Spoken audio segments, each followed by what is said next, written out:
Hey, double hey, San Francisco Bay, Monterey. My name is Alex Andrew. And I'm Dr. Shasta. And we're back with your Healthy Living Show here in beautiful Campbell, California, where it's kind of warm. It's really hot today. It's really warm It said today. 81 out there. Hey, did you catch the Super Bowl, by the way? Yes, I did. You did? Yeah. You know, I was flying. I wasn't sure if I was going to make it, and it turned out to be a pretty darn good game. It was a really good game. Yeah, it was fun. I watched it on this huge screen at the Grand Corinthian Hotel Oh, ballroom. is that where you were? Yeah, and it was like it was like an old movie theater screen. It was huge. Yeah, that's where Rich was on the show a few yeah. weeks ago. Yeah, and we were talking about it. So I didn't know they did football games. I think it's the first time they did it. So, because they do have a full bar and food and all that kind of stuff. It was really off the hook. And they're talking about maybe doing the Olympics, having people Really? come in and watch the Olympics just for The fun. Grand Corinthian Ballroom. Ballroom, yeah. Huh. In Yeah. downtown San Jose. Downtown San Jose. Speaking of which, I did want to talk to you about the other place that's The Glass upstairs. House? Well, where's the one that used to have the workout place upstairs? That's the Grand Corinthian Ballroom. That is the Grand Corinthian. Okay. Yeah. Well, I got to go check that out one of these days. So tell Rich to invite me next time too. I will. Okay. Yes. I thought I'd get an invite anyway. But Yeah. I don't know. My feelings a little hurt. but Oh. That's okay. I'll Oh, get well. back. Okay. I'm okay. Hey, We have a wonderful guest today. Yes, we do. This is One going of to my be fun. dear friends, Christopher Hobbs, who is a third-generation herbalist and botanist and has his PhD, and he'll tell you in what, and is actually a mushroom specialist and has written many, many books. He started Rainbow Light herbs and vitamin many, many years ago. And I believe he was one of the first people who brought kombucha to America, because I remember him carrying it around in a glass jar and sharing his kombucha with people. And I was like, what? That stuff tastes terrible. No one's ever going to want that.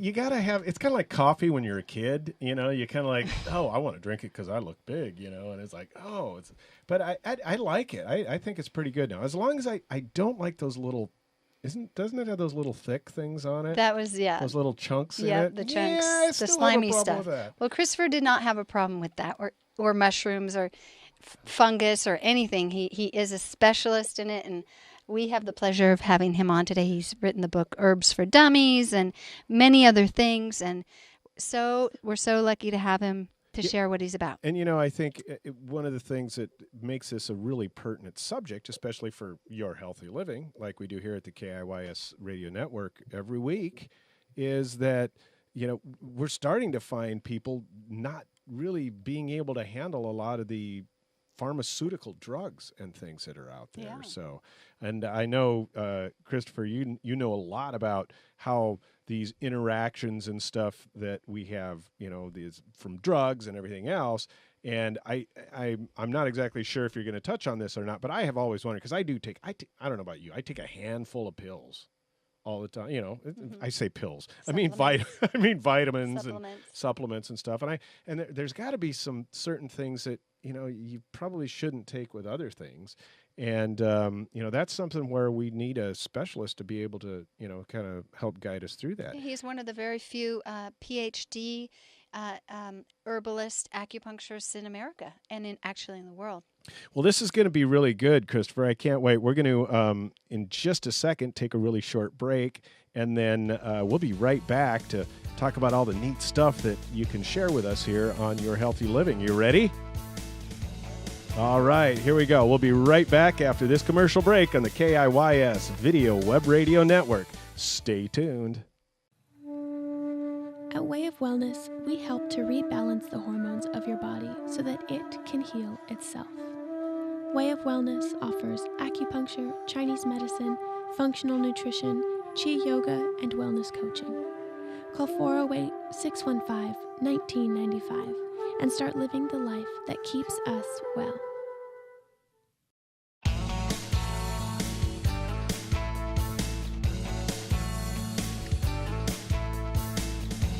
Hey, double hey, San Francisco Bay, Monterey. My name's Alex Andrew. And I'm Dr. Shasta. And we're back with Your Healthy Living, and we've got a really cool show. This is something I'm really excited about because, you know, Gretchen and I have kind of been into this whole natural way to help heal certain things. And for those of you who don't know, she has, you know, the leukemia thing she's been dealing with for a while and been doing a really good job of it through just using this holistic stuff. Yeah.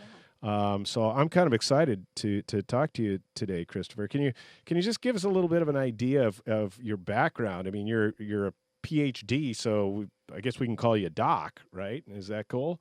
You want to? Sure. I'll stick with Christopher at this point. So tell us about your history, how you got into what you're doing, why you're doing it, what you're really excited about. Well, my grandmother, my great-grandmother and grandmother were herbalists.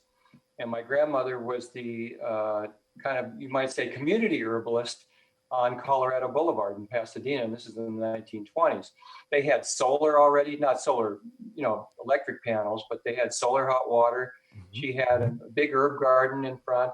And she went down on the trolley, down on the red line, down to Los Angeles and studied with a Chinese herbalist. And this was in the 1920s. Huh. Wow. So it kind of got in the blood on my dad's side. My dad was a professor of botany, and his dad's brother was a professor of botany. So I just had a lot of botany, plants, and herbal medicine come my way through my bloodline, through my family, epigenetics, if you want to call it that. And so I got interested in botany and plants. Sure, when I was growing up, I was so restless. I wanted to run out in the fields and the forest, and I started noticing the plants and flowers and herbs. And then I started getting interested in the medicinal uses for some reason. I don't know why, maybe because of my grandmother's. But then, from there, I just started teaching classes and got more education, went back to the university, started taking organic chemistry and so forth. And then eventually wanted to be a practitioner. I got really interested in opening up a practice. As you know, we practiced we at least were learning in Michael's clinic for a number of years. And so we did that, and we got our license, which was really exciting, and started practicing, started seeing patients and prescribing formulas. And it's such a great pleasure to work with people, as you know. They share their stories, their life stories, and their health paths, and we get to be involved in that and be mentors and learn ourselves. We always learn so much from our patients. So it's been a real blessing to be a practitioner. And at some point, I guess around 15 years ago, I just wanted to get more training and more credentials and more science. I got more interested in the scientific aspect of it after traditional medicine. So I went back to school and I did have a bachelor's degree in art and music, but I needed to get a bachelor's degree in biological sciences so I could get my PhD. And I did a talk at UC Berkeley. They have a botany lunch. So I gave a talk on local native plants, and then I showed them my Peterson Field Guide, which is the Peterson Field Guide of Medicinal Plants to the Western U.S. And they were impressed with that, and they said, "Well, I told them I wanted to get a PhD, and they said, "Why don't you come to Berkeley?" So you can't do better than Berkeley. So I just said, "Okay, thank you." And wow, how cool! Wow, that's really neat. Came to Berkeley, and I commuted over there from Davis so it's kind of ironic. I lived in a town that also has a great university, but you just can't get better than Berkeley, except Stanford and Princeton. That's about right. Harvard. Yeah. So it's the top public university in the world, and it's about maybe 8th overall of all universities in the world. So I really enjoyed it there, and it was a really transformative experience because you start thinking like a scientist, and people say, "Well, what did you learn after 7 years of graduate school?" And I said, "I know a lot less than I did when I started." Which doesn't make a whole lot of sense, but it's just because you clear your mind of so many notions. Right. Like things should be this way, things should be that way. This is how you do it. So you clear all that stuff out and you empty your mind, like it's very Zen in a way. And then you start and you think, I don't know anything. I'm just going to make observations. I'm going to gather data.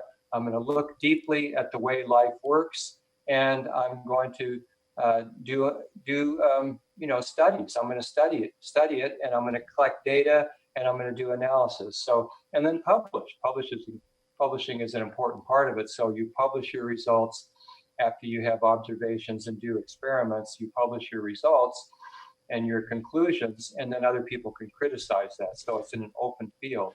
And that's how we add to the knowledge that's out there in a particular field. And then so, when you end up with your degree, you kind of blend back from where you came from before and kind of mishmash all that together to really kind of accelerate that knowledge level from the school and the field experience, that kind of thing. So, what did you discover, Christopher? I discovered that life is so much more intricate and mysterious than I ever thought.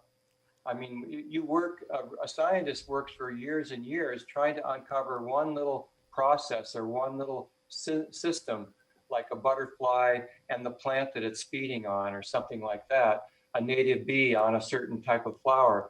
And you study the whole, for years and years, and you just go, wow, this is so amazing. It's so tied to everything else. Life is such a web that you really get blown away. And you just go, it's so mysterious. It's so transcendent. And so I think it's, on many levels, getting a PhD, going to graduate school is just to unlearn a lot of things, notions that you had about the way things work, and you open up and empty your mind.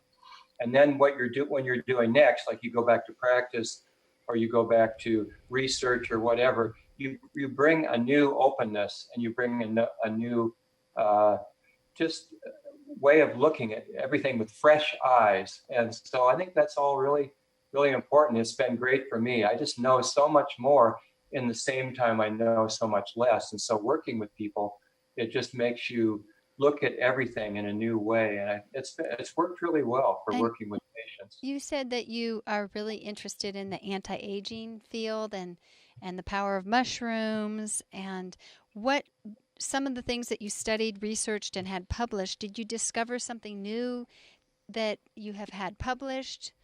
Can you share that with us? Well, mushrooms in general, I've been working with a lot. And I think mushrooms, some people are suspicious of mushrooms. They might sound like molds or something that you don't. Well, they can kill you too, some people think too, right? Yeah, they could kill you. I mean, there are some lethal mushrooms out there. So if you're going to, eat mushrooms or collect wild mushrooms or mushrooms for medicine, first learn the lethal ones. That's a good point. Well, they say there are old mushroom hunters and bold mushroom hunters, but there are old, bold mushroom hunters. So gotta be careful. There's only a few really, really lethal ones out there. At most, you can probably just make yourself sick and wish you were dead, maybe, but because you feel so bad. But that only lasts for a day, fortunately. But yes, there are some really poisonous ones, but you just learn to recognize those. And then you pick ones that you can really recognize, like chanterelles and porcini, and a medicinal mushroom like turkey tails or reishi. Then you can't go wrong because there are no poisonous lookalikes. But mushrooms are so amazing. They're their own kingdom. They used to be lumped in with plants, but now we know that they're really different than plants and they're different than animals, but they're closer to animals than they are plants. Huh. That's really an interesting fact. Wow. They're more related to us than they are to plants. So when you start looking at mushrooms, they have amazing health benefits. Yes, some of them can be pathogenic. Some can be molds that you don't want to have in your environment. But for the most part, there are many fruiting bodies of mushrooms like shiitake, reishi, turkey tails that have been used for centuries and centuries, that have been used for healing and health. And we're starting to learn about how healthy they are. For instance, mushrooms are super high in fiber, low in certain types of saturated fats. They have tons of trace minerals like copper and zinc. They're nature's best trace mineral source. Wow. Potassium, there's just a ton of potassium in mushrooms. And also, they have more protein than you can imagine. They have mushrooms, and especially the edible, really easily digestible mushrooms like oyster mushrooms and shiitake. Those have more protein than any other food other than meat. Wow, that's I did really not cool. know that. And yet, don't the vegetarians, and we're going to be right back after this break, but vegetarians use them as a meat substitute, basically, too, right? All right, well, I can't wait to talk some more about this. We're going to be right back after this commercial break on Your Healthy Living. I'm Alex Andrew. And I'm Dr. Shasta. You're listening to KIYS Radio. I do traditional Chinese medicine, and that includes 5 different branches: acupuncture, massage, yoga, tai chi, qigong, herbal medicine, and nutrition. It is amazing in helping the body heal itself, that it releases the body's natural endorphins, serotonin, and seems to rebalance the hormones of the body. Lower back pain was taken care of very quickly. 6 treatments and I was pain-free. And this was like 3 years ago and I've remained pain-free. I've grown up in the Bay Area and I have had my own practice for over 15 years. When I was 12, I decided I want to be an acupuncturist, and by the time I was 25, I was licensed. I have thyroid condition and stress, big time. When I walk out, I'm feeling like a whole different person. It's definitely a blessing to be able to come here. I love helping women have babies, and the day that they actually get pregnant, the look in their eye is like, it's the best thing ever. I've been struggling trying to get pregnant for the past 3 or 4 years. I came to Shasta. I would totally recommend her to anyone out there that is trying to get pregnant. She will do great for you. Way of Wellness has to do with living a life that keeps us well.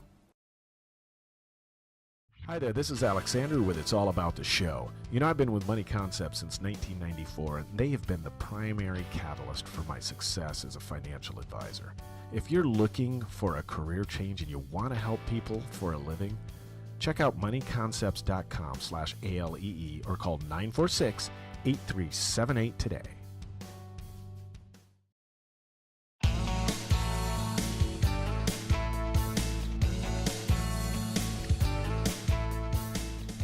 Hey, double hey, San Francisco Bay, Monterey. My name's Alex Andrew. And I'm Dr. Shasta. And we're back talking with Christopher about some really, Dr. Christopher Hobbs. With some mushrooms, which, of course, I grew up in the 70s and 80s, and they kind of had a little bit of a different connotation typically back then. But I know that's part of what the health effects of mushrooms are, is it not? Kind of going back to the psilocybin type thing. I mean, I've been seeing stuff on Facebook and posted all over about some of the healthy aspects of that. Is that really true? Is that something that, really has some validity? Well, very true. Psilocybin mushrooms, well, I'm developing a talk now called Mushroom Spirit Medicine. So it basically touches on psilocybin and other ones, but psilocybin is the most popular. Yes, because, shamanistically, they would get into an altered state. Maria Sabina is, one of the most famous curanderas in Mexico. But they eat the mushrooms as a sacred sacrament, and then they enter a state where they can divine the disease of their patient. So the patient is there. They take the sacrament of the mushrooms, and then that puts them into a state. That's the same with ayahuasca, where they can diagnose the illness of their patient because they can see on a different level. They can see this, if the spirit is disturbed or the shen is disturbed, they can see that. And then they can provide the proper treatment. And sometimes the patient also takes the mushroom. On the other hand, scientifically, there have been the license for research has been restored for psilocybin. And the recent research shows that people have profound spiritual experiences that can last for years.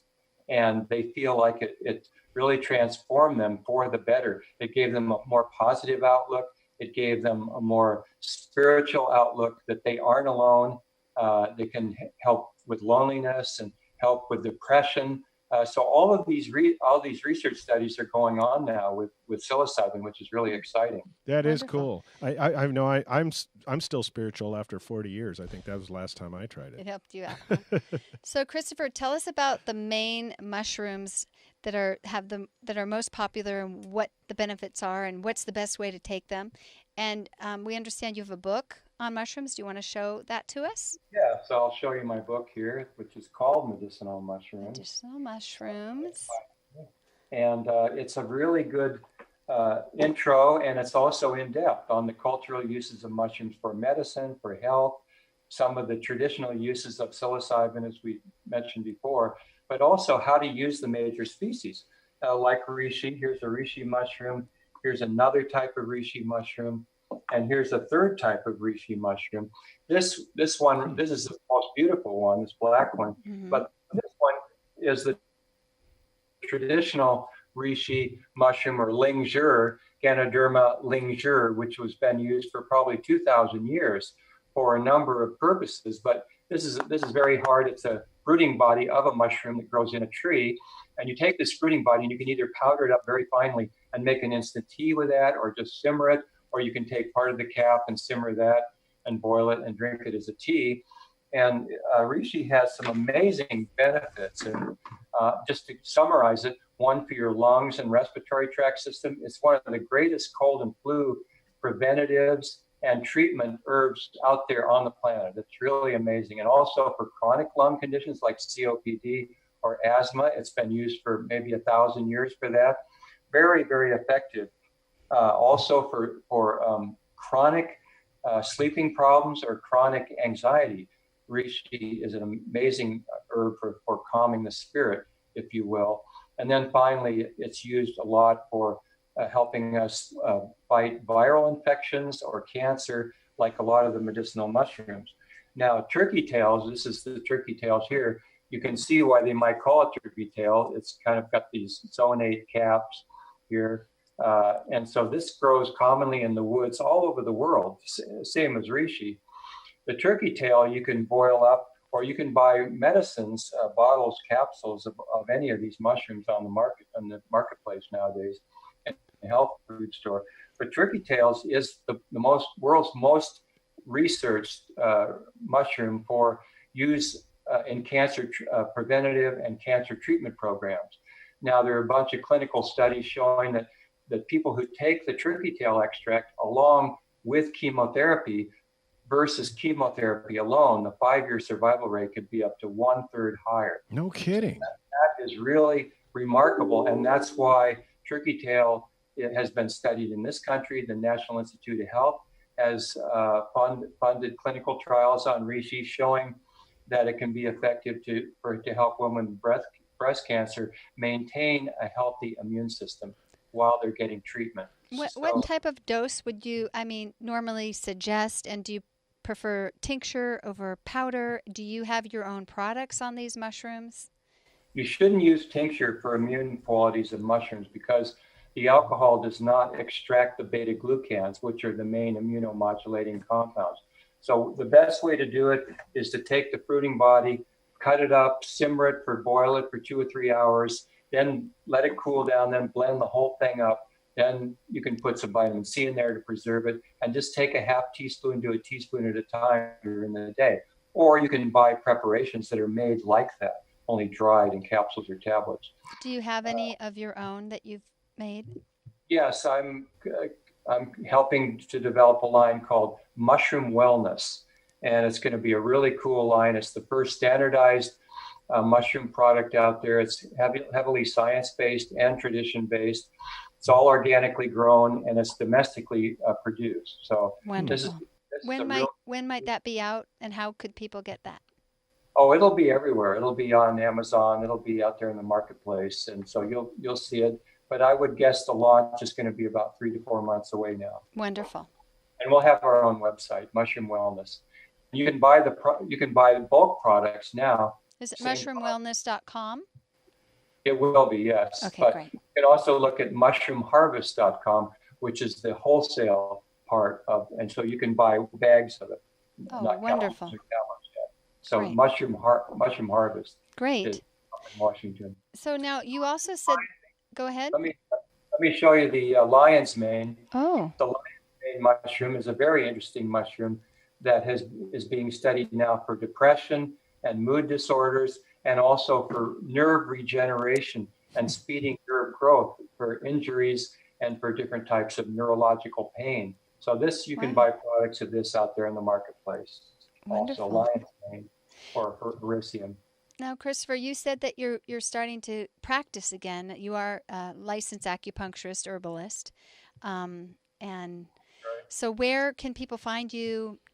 ChristopherHobbs.com. Okay, great. And then you've also mentioned that you have this incredible opportunity to teach an accredited herbalist program in a university that people can actually do online from all over the world. Would you share a little bit about that? Yes, that's really exciting. I was contacted by the University of Massachusetts, one of the leading universities, who are developing the first, you might say, well, for a major university, it's the first fully accredited 4-unit class. And we're going to have a lab too, which will be really exciting because I'm going to be making stuff in the kitchen and showing videos of how to make dried tea, how to make a tincture, how to make a cream. So it's going to be a fully accredited online course from a major university, and that's going to be starting in the fall for the University of Massachusetts, or UMass.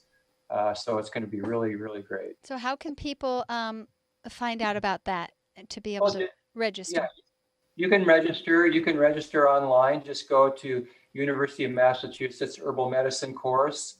It's also in part of the Sustainable Agriculture program of University of Massachusetts. So you can just go online and Google it, and there's a link there to sign up for the course. So you're teaching, you got a book, you got a new mushroom product coming out. I like that. So and you're doing yoga every day. That's really cool. I'm doing yoga every day. I could, share a little bit about this anti-aging passion that you have. Well, anti-aging, yeah. I mean, obviously, I'm over 50, so what you've got to do, if you still have passion for life, if you're still excited about so many things that you want to still do and learn, you've got to maintain a healthy body and spirit. And so that's yoga. And obviously, I have a treadmill desk. I'm standing on my treadmill desk now. Let me pull down my camera so you can see my treadmill desk here. Oh, how cool. That's awesome, Christopher. There's my treadmill desk. I literally walk 5 to 10 miles per day while I'm working. Oh my gosh, that is awesome. You cannot sit. You cannot sit. That's the true. problem in today's society. We're all sitting. Tell us how people can contact you one more time. How they can. ChristopherHobbs.com. That's right, ChristopherHobbs.com. Love it, man. Great show. Thank you so much, Christopher, for joining us. Don't forget to check out all the shows that we have. We're also on the community channel here in San Jose and Campbell, KIYSradio.com. We got all sorts of great programs on healthy stuff. Kindness in your soul. That's right. Thanks again, Christopher. Love you all. Have a good day. Bye-bye. Bye, everybody.